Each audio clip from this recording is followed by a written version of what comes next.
একটা গাছের সামনে দুহাত বাড়িয়ে বুক পেতে দাঁড়িয়ে ছলছলে চোখে এক প্রবীণ ভদ্রলোক বলছেন, আমাকে মেরে ফেলো, তবু আমি গাছ কাটতে দেব না। না, কোনো ইতিহাস বলছি না, সিনেমাও নয়, এটা বাস্তব। সম্প্রতি এমনই এক ঘটনার ভিডিও ভাইরাল হয় সোশ্যাল মিডিয়ায়।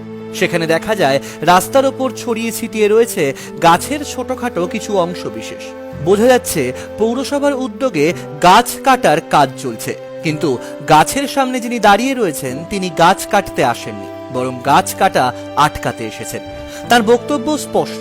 সেখানে উপস্থিত সকলকে অনুরোধের ভঙ্গিতে বলেন, আমি মনে করি আমাদের যেমন এই গাছের ছায়া নেওয়ার অধিকার আছে, ফল খাওয়ার অধিকার আছে, তেমনি পাখিগুলোরও আছে।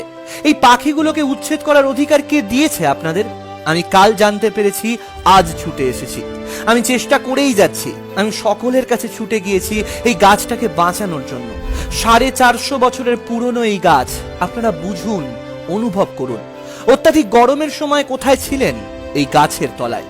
এই গাছই আপনাকে রক্ষা করেছিল, অথচ সেই গাছ আমরা নির্মূল করতে আসছি কেন? এই কথাগুলো বলতে বলতে কেঁদে ফেলেন ভদ্রলোক। সামনে দাঁড়িয়ে সাধারণ মানুষ থেকে পুলিশ অফিসার সকলেই চুপ করে শুনছেন।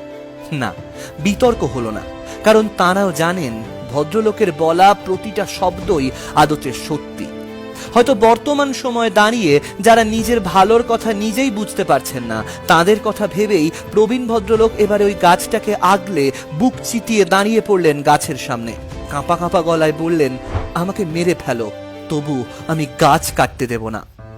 মনে আছে অক্ষয় কুমারের রোবট 2.0 এর কথা? রজনীকান্ত এবং অক্ষয় কুমার অভিনীত সেই ছবি প্রায় 3 বছর ধরে তৈরি হয়েছিল। বিশ্বব্যাপী 10,500টিরও বেশি স্ক্রিনে মুক্তি পেয়েছিল। সেই ছবিতে অক্ষয় অভিনয় করেছেন পক্ষী রাজান, একজন পক্ষীবিদের চরিত্রে। তার সেই চরিত্রটি ছিল আদতে সেলিম আলী দ্বারা অনুপ্রাণিত। আগে হ্যাঁ, সেলিম আলী, ভারতের বার্ডম্যান। ডক্টর সেলিম মইজুদ্দিন আব্দুল আলী ছিলেন মহারাষ্ট্রের একজন ভারতীয় পক্ষীবিদ। দেশ ছাড়িয়ে বিদেশের মাটিতে একজন বিজ্ঞানীও বটে। তিনি শুধু পাখি নিয়েই গবেষণা করেননি, স্বাধীনতা পূর্ব যুগে প্রকৃতি রক্ষায় অবদানও রেখেছিলেন। তিনি the book of Indian birds এবং handbook of birds of India and পাকিস্তানের মতন বেশ কয়েকটি বই লিখে পাখিবিদ্যাকে সকলের সামনে তুলে ধরেছেন। পর্দায় অক্ষয় কুমার হোক কিংবা বাস্তবে সেলিম আলী, তাদের উদ্দেশ্য ছিল একটাই, মানব জাতিকে এই প্রকৃতির গুরুত্ব, ভূমিকা, ক্ষমতা সবটা আরো একবার মনে করিয়ে দেওয়া। একবার ভেবেই দেখুন না, কয়েকদিন আগেই আমরা আপনাদেরকে জানিয়েছিলাম রাজধানীর কথা। 299 টাকায় 15 মিনিট অক্সিজেন, আর তাই ভরসা দিল্লির বাসিন্দাদের। 2019 সাল থেকেই বিশুদ্ধ শ্বাস নিতে বারে বারে ছুটছেন দিল্লিবাসী। মাত্রাতিরিক্ত দূষণে রাজধানীর মানুষকে একটু স্বস্তি দিতে রমরম করেই চলছে অক্সিজেন বার। চার্জ 15 মিনিট 299 টাকা। দিল্লিতে এমনিতেই মাস্ক ছাড়া পথে বেরোনো দায়। চোখ জ্বলছে মানুষের, বাড়ছে হৃদরোগ। স্কুল কলেজও বন্ধ রাখতে হয়েছে দফায় দফায়। আর সেখানে নতুন সংযোজন অক্সিজেন বার। সেখানে কাস্টমারের সংখ্যাও একেবারেই কম নয়। এছাড়াও অনেকেই পোর্টেবল অক্সিজেন সিলিন্ডারও কিনছেন, যা সব সময় সঙ্গে নিয়ে ঘোরা যায় এবং যে কোনো জায়গায় ব্যবহার করা যায়। ভাবতে পারছেন পরিস্থিতি ঠিক কোথায় এসে পৌঁছেছে? মোটা টাকায় কিনতে হবে অক্সিজেন। শুধু তাই নয়, একাধিক শিল্প শহর থেকে সেখানকার বাসিন্দারা অন্যত্র চলে যাওয়ার পরিকল্পনা করছেন। বহু মানুষ ইতিমধ্যে ঠিকানা বদলেও ফেলেছেন।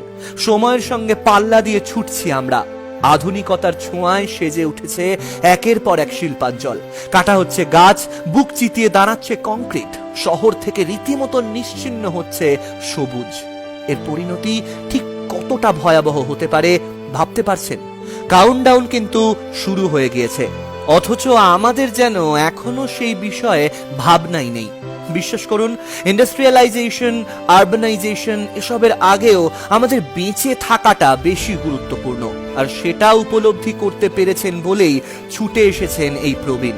কারণ তিনি জানেন এই কয়েকশো বছরের পুরনো একটা গাছ বাঁচলে একাধিক প্রাণ বাঁচবে। চলুন না, ওনার মতো করে আমরাও আজ থেকে এগিয়ে আসি। না, অন্যের কথা ভেবে নয়, নিজের জন্য। যত্রতত্র ইচ্ছে মতন আর গাছ কাটতে দেবেন না কাউকে। একান্তই যদি প্রয়োজন হয় তবে একটা গাছ কাটলে আরো 10টা গাছ লাগান।